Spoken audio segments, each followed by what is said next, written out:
षडलिंग स्वरूप प्रणव का महात्म्य, उसके सूक्ष्म रूप अर्थात ओंकार और स्थूल रूप पंचाक्षर मंत्र का विवेचन, उसके जप की विधि एवं महिमा, कार्य बाह्य ब्रह्मा के लोकों से लेकर कारण रुद्र के लोकों तक का विवेचन करके कालातीत पंचावरण विशिष्ट शिवलोक के अनिर्वचनीय वैभव का निरूपण तथा शिव भक्तों के सत्कार की महत्ता। ऋषि बोले, प्रभु महामुने, आप हमारे लिए क्रमशः षडलिंग स्वरूप प्रणव का महात्म्य तथा शिव भक्त के पूजन का प्रकार बताइए। सूत जी ने कहा, महर्षियों, आप लोग तपस्या के धनी हैं। आपने यह बड़ा सुंदर प्रश्न उपस्थित किया है, किंतु इसका ठीक उत्तर महादेव जी ही जानते हैं, दूसरा कोई नहीं। तथापि भगवान शिव की कृपा से ही मैं इस विषय का वर्णन करूंगा। वे भगवान शिव हमारी और आप लोगों की रक्षा का भारी भार बारंबार स्वयं ही ग्रहण करें। प्रनाम है प्रकृति से उत्पन्न संसार रूपी महासागर का। प्रणव इससे पार करने के लिए दूसरी नव अर्थात नाव है। इसलिए इस ओंकार को प्रणव की संज्ञा देते हैं। ओंकार अपने जप करने वाले साधकों से कहता है, प्रपंच न नहीं है वह तुम लोगों के लिए। अतः इस भाव को लेकर भी ज्ञानी पुरुष ओम को प्रणव नाम से जानते हैं। इसका दूसरा भाव यूं है, प्रकर्षण न नेयत वह युष्मान मोक्षम इति वा प्रणव, अर्थात यह तुम सब उपासकों को बलपूर्वक मोक्ष तक पहुंचा देगा। इस अभिप्राय से भी इसे ऋषि मुनि प्रणव कहते हैं। अपना जप करने वाले योगियों के तथा अपने मंत्र की पूजा करने वाले उपासक के समस्त कर्मों का नाश करके यह दिव्य नूतन ज्ञान देता है। इससे भी इसका नाम प्रणव है। उन माया रहित में ईश्वर को ही नव अर्थात नूतन कहते हैं। वे परमात्मा प्रकृष्ट रूप से नव अर्थात शुद्ध स्वरूप है, इसलिए प्रणव कहलाते हैं। प्रणव साधक को नव अर्थात नवीन अर्थात शिव स्वरूप कर देता है, इसलिए भी विद्वान पुरुष उसे प्रणव के नाम से जानते हैं। अथवा प्रकृष्ट रूप से नव दिव्य परमात्म ज्ञान प्रकट करता है, इसलिए वह प्रणव है। कर्म क्षय पूर्वक नव नूतन ज्ञान देने वाला। प्रणव के दो भेद बताए गए हैं, स्थूल और सूक्ष्म।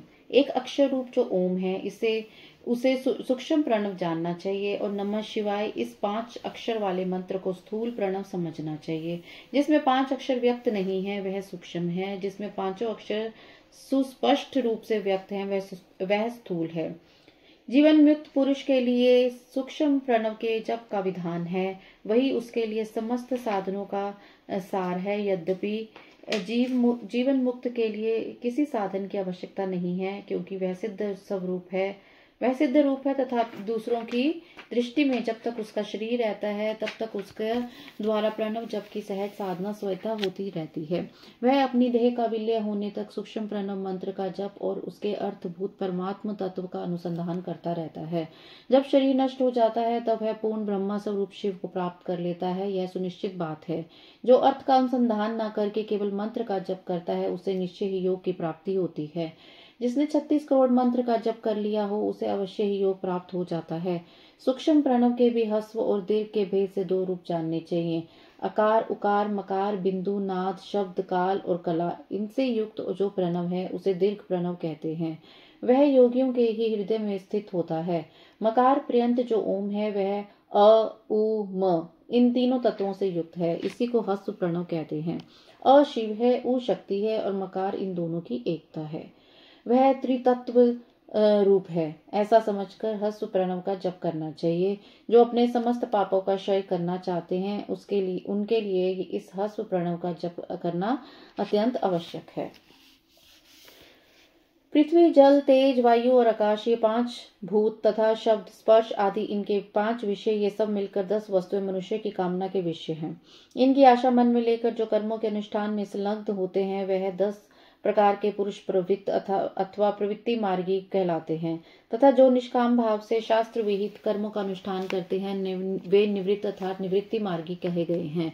प्रवृत्ति पुरुषों को ह्रस्व प्रणव का ही जप करना चाहिए और निवृत्त पुरुषों को दीर्घ प्रणव का। वहत्तियों तथा अन्य मंत्रों के आदि में इच्छानुसार शब्द और कला से युक्त प्रणव का उच्चारण करना चाहिए। वेद के आदि में और दोनों संध्याओं की उपासना के समय भी ओंकार का उच्चारण करना चाहिए। प्रणव का 9 करोड़ जप करने से मनुष्य शुद्ध हो जाता है। फिर 9 करोड़ का जप करने से वह पृथ्वी तत्व पर विजय प्राप्त कर लेता है। तत्पश्चात पुनः 9 करोड़ का जप करके वह जल तत्व को जीत लेता है। पुनः 9 करोड़ जप से अग्नि तत्व पर विजय प्राप्त पाता है। तदंतर फिर 9 करोड़ का जप करके वह वायु तत्व पर विजयी होता है। फिर 9 करोड़ के जप से आकाश को अपने अधिकार में कर लेता है। इसी प्रकार 9 करोड़ का जप करके वह क्रमशः गंध, रस, रूप, स्पर्श और शब्द पर विजय पाता है। इसके बाद फिर 9 करोड़ का जप करके अहंकार को भी जीत लेता है। इसी तरह 108 करोड़ प्रणव का जप करके उत्कृष्ट बोध को प्राप्त हुआ पुरुष शुद्ध योग का लाभ करता है। शुद्ध योग से उत्पन्न होने पर वह जीवन मुक्त हो जाता है, इसमें संशय नहीं है। सदा प्रणव का जप और प्रणव रूपी शिव का ध्यान करते करते समाधि में स्थित हुआ महायोगी पुरुष साक्षात शिव ही है, इसमें संशय नहीं है।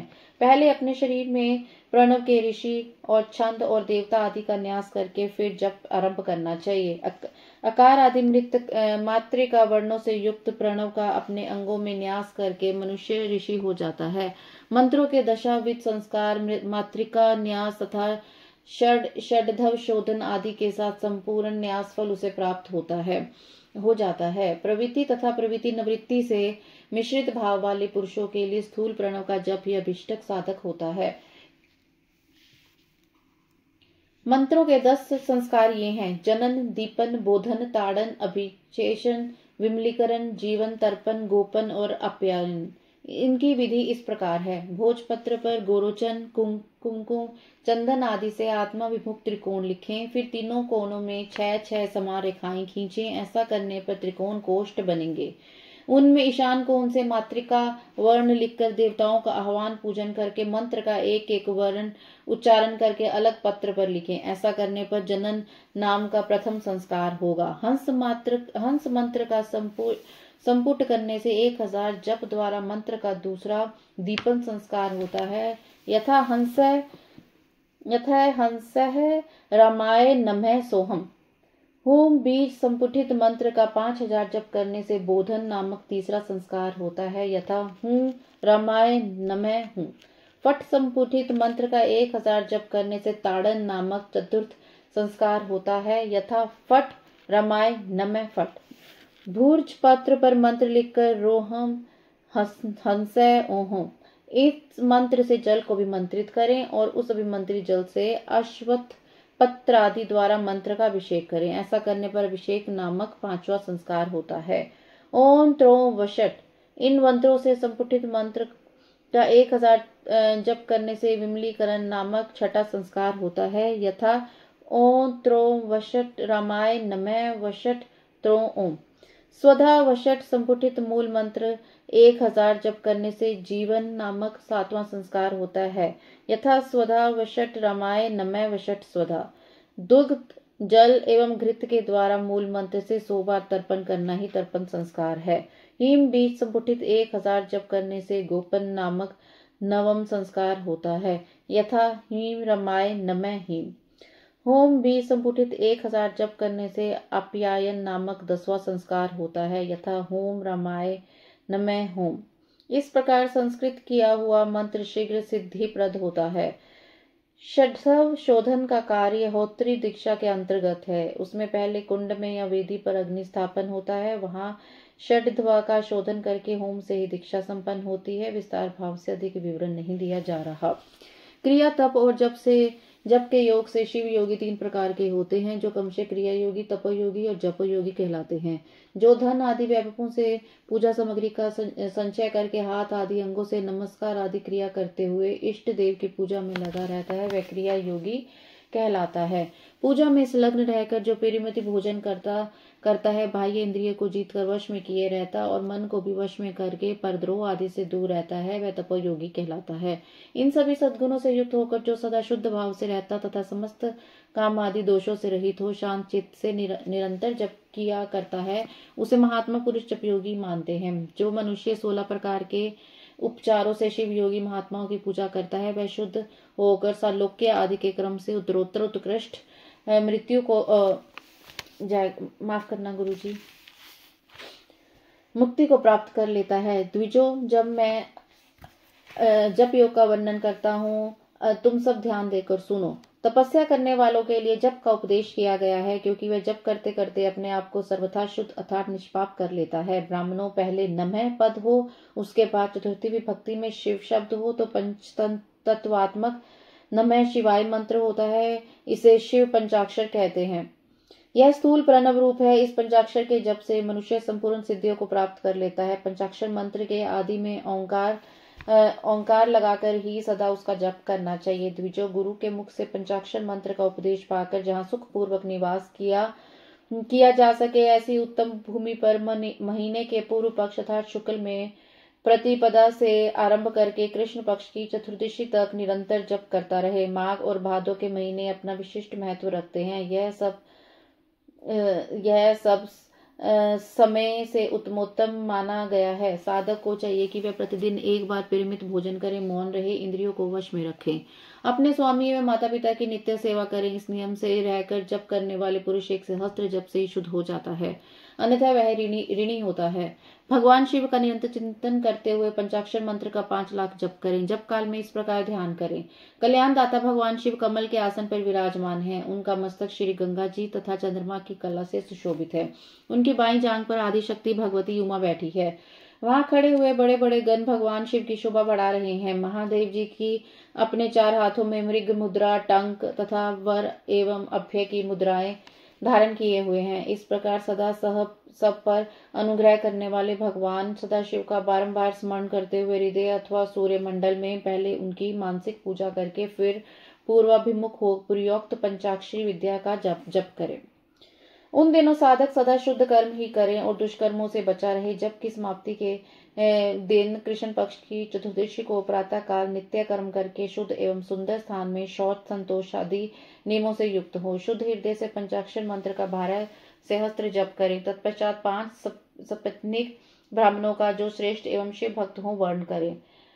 इनके अतिरिक्त एक श्रेष्ठ आचार्य प्रवर का भी वर्ण करें और उसे सांब सदाशिव का स्वरूप समझे। ईशान, तत्पुरुष, अघोर, वामदेव तथा सद्योजात इन पांचों के प्रतीक स्वरूप 5 ही श्रेष्ठ और शिव भक्त ब्राह्मणों का वर्ण करने के पश्चात पूजन सामग्री को एकत्र करके भगवान शिव का पूजन आरंभ करें।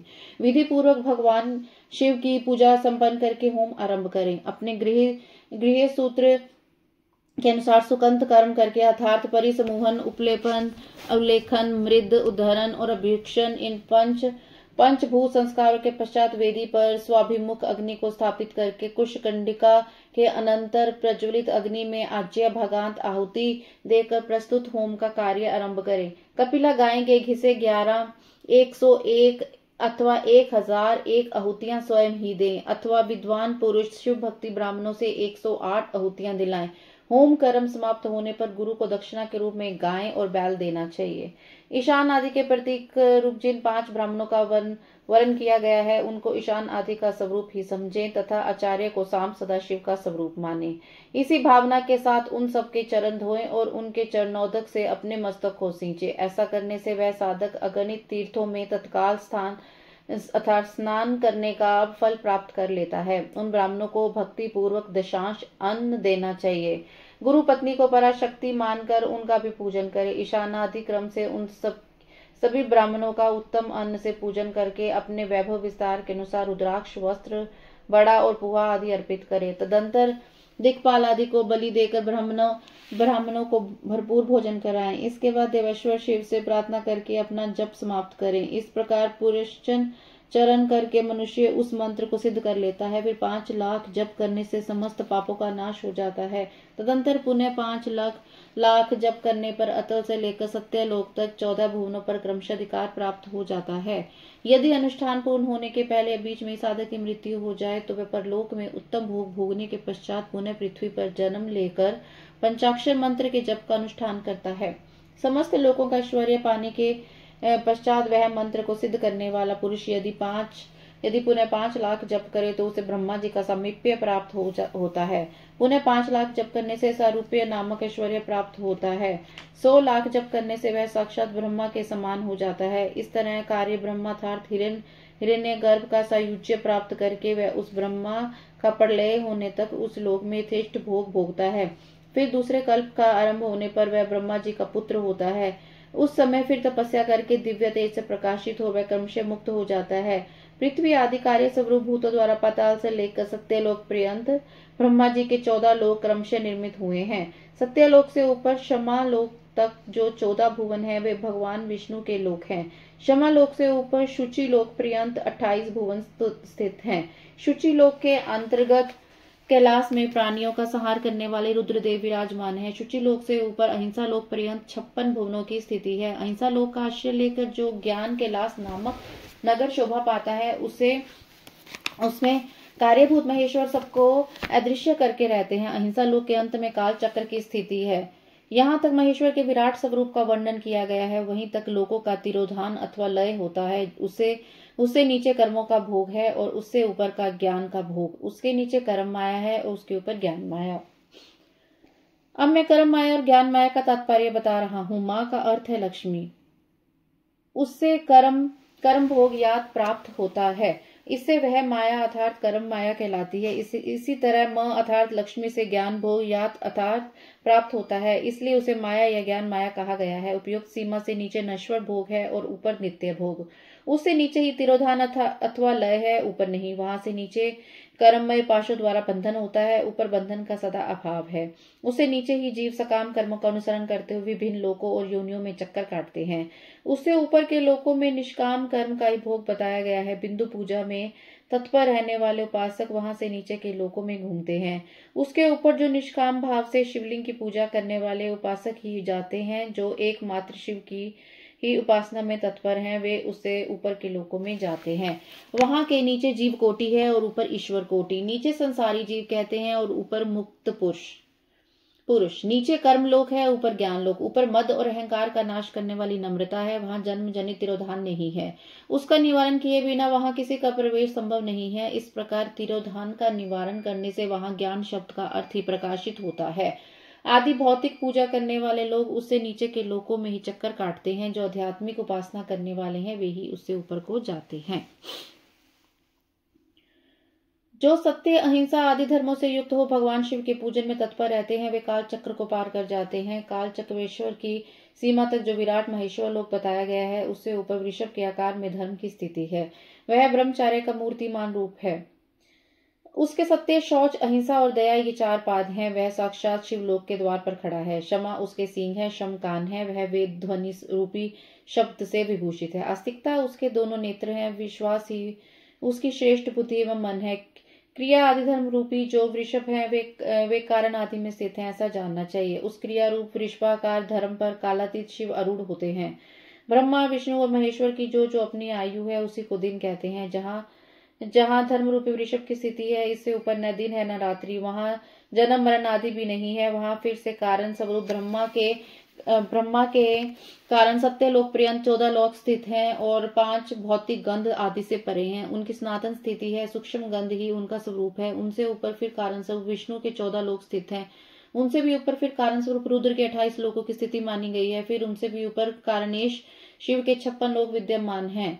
तदंतर शिव सम्मत ब्रह्मचार्य लोक है और वहीं 5 आवरणों से युक्त ज्ञानमय कैलाश है, जहाँ 5 मंडलों, 5 ब्रह्मा कलाओं और आदि शक्ति से संयुक्त आदिलिंग प्रतिष्ठित है।